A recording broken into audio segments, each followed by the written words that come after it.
ভারতের এখন যে বর্তমান পরিস্থিতি, যে জেনজি শব্দটা সব দেশে এখন খুব পরিচিত পেয়েছে, জনপ্রিয়তা পেয়েছে, তারই ধারাবাহিকতা এখন ভারতে মানে যন্ত্রতন্ত্রের একটা এলাকাতে আন্দোলন চলছে, বড় ধরনের আন্দোলনে দেখছি আমরা। আপনার কি মনে হয় কি হচ্ছে আসলে ভারতে? ভারতে তো একটা ছোট মানে অনেকটা বলা চলে, আপনার মনে আছে কি না যে আমাদের জুলাই আন্দোলন, শেখ হাসিনা একটা বক্তব্য কেন্দ্র করে কিন্তু জুলাই আন্দোলন 17 বা 16 জুলাই থেকে মনে হয় প্রবল আকার ধারণ করছিল। সকল ইউনিভার্সিটি বিভিন্ন ইয়েতে রাতে সারা রাত্র তারা প্রতিবাদ করলো। ঠিক এই আন্দোলনটা কিন্তু আপনার ভারতের প্রধান বিচারপতির ছোট্ট একটা কথাকে নিয়ে, মানে প্রধান বিচারপতির কথার সামারিটা হচ্ছে এরকম যে যারা বেকার, তাদের অন্য কোনো কাজ নাই, তারা সাংবাদিকতা করে আর আইনজীবী পেশায় যায়, এবং তারা অন্য কোথাও সেটেল না হইতে পারে, অন্য কোথাও তারা চাকরি বাকরি না করে, তাদের মেধার ঘাটতির কারণে কোথাও সুযোগ না পেলে তারা এই দুইটা পেশায় লিপ্ত হয়, এবং তারা একটা তেলাপোকার মতো, এই শব্দটা সে ইউজ করছিল। এই একটা ককরোচ শব্দ পুরা প্রথম একজন বাইরে আমেরিকান যে মূল নেতৃত্বে, তার নামটা আমার মুহূর্তে মনে নেই, এই আন্দোলনের মূল নেতৃত্বে যে সে এটাকে কোট করে সে একটা গ্রুপ করলো। সেই গ্রুপে কোটি কোটি মানুষ এঙ্গেজ হলো। প্রথমে এটা অনলাইন প্ল্যাটফর্মে ছিল, পরে এটা তো দেখলাম আপনার অফলাইনে আসলো। এখন বিষয় হচ্ছে, আপনি খেয়াল করবেন, বাংলাদেশ, ভারত, পাকিস্তান, একসময় তো 1947 তো আমরা একসাথেই ছিলাম, এই তিনটা দেশ ভাগ হলো। বাংলাদেশ এবং পাকিস্তানের দিকে যদি আপনি তাকান, বাংলাদেশে কিন্তু আপনার অনেক আন্দোলন, আমি আমার জীবন দশায় আমি বড় বড় তিনটা আন্দোলন দেখছি। একটা হচ্ছে আপনার ওই যে এরশাদ, তখন আমি ছোটো ছিলাম। তারপরে ওই যে আপনার তত্ত্বাবধায়ক সরকার নিয়ে একটা বড় ঝামেলা হলো, তখন আমি ছোটো ছিলাম। আরেকটা তো 24 আন্দোলন, আমরা খুব কাছ থেকে সব কিছু কাভারেজ করার সুযোগ হয়েছে আমাদের গণমাধ্যম কর্মী হিসেবে। তো সেখানে আমি দেখছি, এবং বাংলাদেশের হিস্ট্রি যখন আমি পড়ি, তখন আমি দেখছি যে বাংলাদেশে প্রতি 10 বছর 15 বছর পর মানুষের ভিতর কোনো চাপা ক্ষোভ থাকলে সেগুলো বিস্ফোরণ হয়, রক্তক্ষয় হয়, এবং সেগুলো রেজিম চেঞ্জ হয়ে যায়। এবং 8টা-10টা রেজিম চেঞ্জের বাংলাদেশের হিস্ট্রি আছে। পাকিস্তানে কিন্তু এরকমই, তবে সেখানে রেজিম চেঞ্জের ক্ষেত্রে সামরিক প্রবণতাটা একটু বেশি থাকে। ভারতের ক্ষেত্রে আপনি কখনো দেখছেন এই রেজিম চেঞ্জের ইস্যু? কোনো সামরিক তৎপরতা দেখছেন ভারতে? কোনো দিন শুনছেন যে সামরিক কোনো কু হইয়া কোনো প্রধানমন্ত্রী প্রেসিডেন্টকে তারা আক্রান্ত করছে? হয় না। এটার কয়েকটা কারণ আছে। প্রথম কারণ হচ্ছে যে প্রথম বিষয় হচ্ছে, দেখবেন যে ভারতের সামরিক কুটা কেন হয় না। আমার ব্যক্তিগত অভিমত, আমি যতটুকু চিন্তা ভাবনা করলাম, সামরিক কু হওয়ার জন্য ভারতের আসলে সামরিক বাহিনীটা অনেক বড়, এবং তাদের বিভিন্ন স্টেট থেকে বিভিন্ন বাহিনী আসে। যেমন তাদের 29টা স্টেট থেকে 29 ভাষার, 29 কালচারের, 29 মানে বিভিন্ন ধর্মের, যার কারণে বাংলাদেশের সামরিক বাহিনীর উপর এক ধর্ম, এক বাহিনী, এক ভাষাকে যেভাবে কন্ট্রোল করা যায়, এত ভাষাকে কন্ট্রোল করা আসলে সামরিক প্রধান যে, তার পক্ষে আসলে এটা পরিপূর্ণ নিয়ন্ত্রণ করা সম্ভব না। তার একটা কমান্ডার আন্ডারে থাকে, বাট তার কমান্ডে যে সব কিছু ফাইনাল হবে ব্যাপারটা এরকম না। যার কারণে পাকিস্তান বা বাংলাদেশে যত দ্রুত আপনার সামরিক কু হয়, আমেরিকা কি বলে আপনার ইন্ডিয়াতে কিন্তু সামরিক কুয়ের কোনো হিস্ট্রি নাই। দ্বিতীয় বিষয় হচ্ছে, বাংলাদেশ এবং পাকিস্তানের যতটা ছাত্র আন্দোলন, গুলি খেয়ে মানুষ মরা, পাকিস্তানে আমরা দেখছি ইমরান খানের লাস্ট আন্দোলনটা আপনার মনে আছে, কত মানুষ গুলি খেয়ে মারা গেল।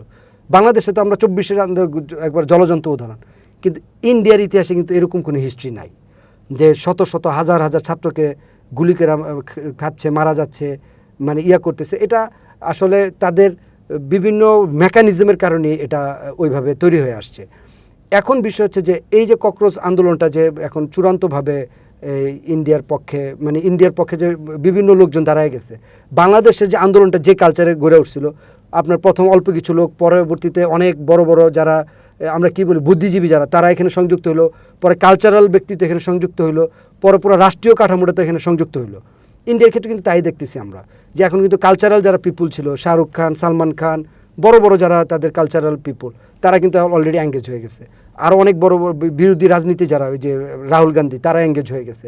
কিন্তু এখন এটা কতটুকু তাদের কিন্তু দফা একটা জানেন তো, মানে যে শিক্ষামন্ত্রী যে তার পদত্যাগের ইস্যুতে, এবং তারা একটা আলটিমেটাম দিয়ে দিয়েছে আজকে। তা আমার যেটা মনে হয় যে মোদী সরকার এটা খুব স্মুথলি এটা ডিলিংস করার চেষ্টা করছে, কারণ একটা পূর্ব অভিজ্ঞতা আছে বাংলাদেশের।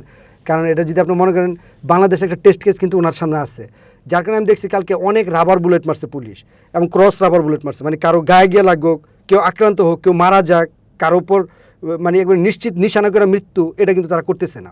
এটা করতেছে না এই জন্য ইন্ডিয়ান সরকারও ভালো করে জানে যে একটা মৃত্যু, একটা লাশ বা যদি কোনো রকম এখানে প্রাণহানি হয় তাহলে এই আন্দোলন একেবারে দাবানলের মতো ছড়ায় যাবে এবং বিভিন্ন স্টেটে অলরেডি আন্দোলন হচ্ছে।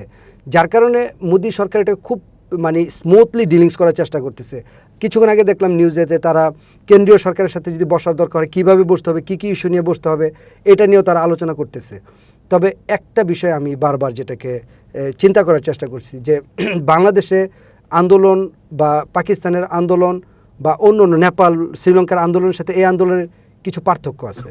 পার্থক্যের মধ্যে প্রথম পার্থক্য যেটা আমি দেখছি যে তাদের পুলিশ কিন্তু অনেক শক্তিশালী, অনেক ভারী ভারী যানবাহন নিয়ে আসছে, অনেক ভারী ভারী অস্ত্র নিয়ে আসছে, কিন্তু জনগণ যখন পিটানি দিচ্ছে ওরা কিন্তু পলায়ে চলে যেতেছে, দূরে চলে যেতেছে, একবার প্রয়োজনে নিজের এরিয়ার বাইরে চলে যাচ্ছে।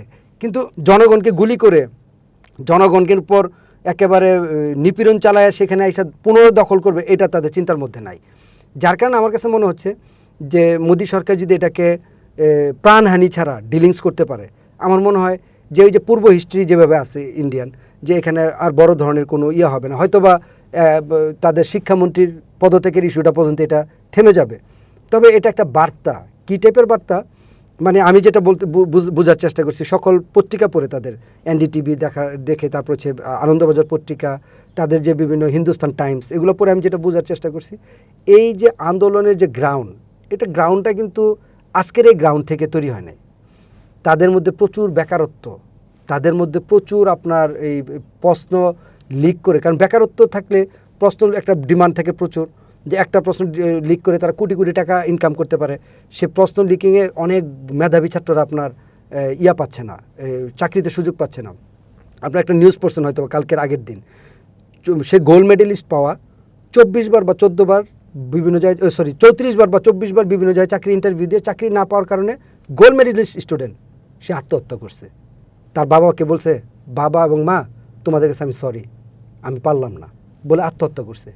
এটা তো ভাই একটা হৃদয়ে কাঁপানোর মতো বিষয়, যে আমি সর্বোচ্চ মেধাবী, আমি চাকরি পাচ্ছি না, কিন্তু প্রশ্ন আউট করে যে আমার 100-র মধ্যে সিরিয়াল নেয় সে চাকরি পেয়ে যাচ্ছে। প্রচুর বেকার, কিন্তু তারা এখন ধর্মীয় রাজনীতিটাকে যখন সামনে আনতেছে, যেমন আপনার ধর্মীয় উন্মাদনা যেটা আমরাকে বলি, এটা আপনার সব জায়গায় দেখবেন একই রকম, যে ধর্ম পালন করো, ধর্মকর্ম করো। এখানে ধর্মকর্ম করতে গিয়ে কিন্তু তার যে বেকারত্ব দূর করতে হবে, তার বিবাহ দরকার, তার যে ভবিষ্যৎ প্রজন্ম আসবে, তার ইনকাম, মানে তার ইনকাম দিয়ে তো তার একটা প্রসেস তৈরি হয়। সব কিছুর মধ্যে একটা চ্যালেঞ্জ তৈরি হচ্ছে। এখানে বেকারত্বের বিশাল একটা অবস্থান তৈরি হয়েছে, মূল্যস্ফীতির একটা বড় বিক্রম তৈরি হয়েছে এই কারণে। এবং তাদের মধ্যে একটা যারা রাজনীতিবিদ, তাদের একটা ব্যাপক প্রভাব বলয় তৈরি হয়েছে। ব্রিলিয়ান্ট মেধাবীদের চেয়ে রাজনীতিবিদ যারা ফেল টু মাস্টার বা যাদের কোনো অবস্থান নাই, যাদের তেমন কোনো সামাজিক স্ট্যাটাস নাই, তারা চরম মেধাবীদেরকে তারা করে ম্যানিপুলেট করে, তাদেরকে আন্ডার এস্টিমেট করে রাখতেছে, তাদের আন্ডারে তারা নিয়ন্ত্রণ করার চেষ্টা করতেছে।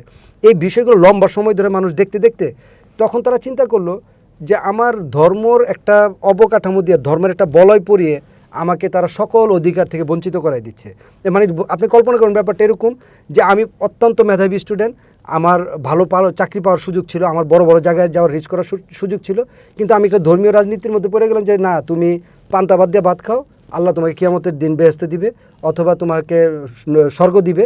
এই একটা ধোয়া তুলে আমার সারা জীবনের যত কেরিয়ার আছে, তারা কোনো কেরিয়ার ওরিয়েন্টেড কোনো রাষ্ট্র ব্যবস্থা না করে তারা পুরো রাষ্ট্র ব্যবস্থাটাকে একটা ধর্মীয় অবকাঠামোর মধ্যে নিয়ে যাচ্ছে, যে তুমি ধর্ম পালন করো, ধর্মকর্ম করো, তুমি এই গরু আনাতে বাধা দাও, ওইটাতে বাধা দাও, সেটাতে বাধা দাও, এটা তোমার সোয়াব দেয়, তোমার সব কিছু হবে, তোমার এই নিজস্ব অর্থনৈতিক মুক্তি এত বেশি জরুরি না, যতটা জরুরি তোমার জন্য সোয়াব অর্জন করা।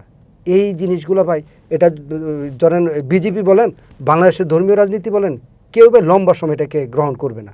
যখন আমি দেখবো যে আমার এটা করলে সোয়াব, ওইটা করলে সোয়াব, ধর্মীয় এই কাজ করলাম, ওই কাজ করলাম সোয়াব, কিন্তু আমার সন্তান দুধ পাচ্ছে না, খাইতে পারতেছে না, অভাব অনটনে ঘুরতেছে, আর নেতারা বড় বড় পাজারো গাড়িতে ঘুরতেছে, তখন কিন্তু কনফ্লিক্ট অফ ইন্টারেস্ট আমার ব্রেনের মধ্যে একটা ধাক্কা দিবে, যে উনি তো এটা বলতেছে, উনি তো বড় বড় দুর্নীতি করে, উনি বড় বড় বাড়ি গাড়ি করতেছে, উনি লাক্সারিয়াস লাইফ মেনটেন করতেছে, কিন্তু আমার করতেছে খালি তুমি সব পালন করো, তুমি এটা করো, এটা করো, সব হবে, সব হবে, সব হবে। ধর্মীয় উন্মাদনা দিয়ে আপনার কিছু সময়ের জন্য মানুষকে আপনি ম্যানিপুলেট করতে পারবেন, লম্বা সময়ের জন্য এটা পারবেন না। এবং সেই চিত্রটাই আমরা এখন ভারতে দেখতেছি। এটা যেখানেই দেখবেন আপনার ধর্মীয় উন্মাদনা দিয়ে আপনার যদি অর্থনৈতিক মুক্তিটা না নেন, মানে প্রকৃত কল্যাণ রাষ্ট্র না করেন, তাহলে ভারতে আজকে যে চিত্র হচ্ছে, এটা বাংলাদেশ বলেন, নেপাল বলেন, শ্রীলঙ্কা বলেন, সব জায়গায় একই চিত্র প্রকাশ হবে। তার মানে একটা জিনিস আমরা বার্তা ক্লিয়ার হচ্ছে, ধর্মীয় রাজনীতিকে যদি আপনি করতে চান, কি বলে এটাকে, ফ্লোরিশ করতে চান, তার আগে আপনার করতে হবে অর্থনৈতিক মুক্তি, মানব কল্যাণ এবং সব সেক্টরের সকল বিশেষজ্ঞ যারা যে জায়গায় যোগ্যদেরকে যোগ্য স্থানে বসাইলে তখন আপনার এটার হয়তো একটা ভ্যালু থাকবে। আদারওয়াইজ এটা বাংলাদেশ, ভারত, নেপাল, পাকিস্তান এবং শ্রীলঙ্কা সবার জন্য একই বার্তা, যে ধর্ম দিয়ে আপনি কিছু সময়ের জন্য মানুষকে উন্মাদনার মধ্যে রাখতে পারবেন, লম্বা সময় পরে এই মানুষগুলোই আপনার বিরুদ্ধে চরম অবস্থান করবে।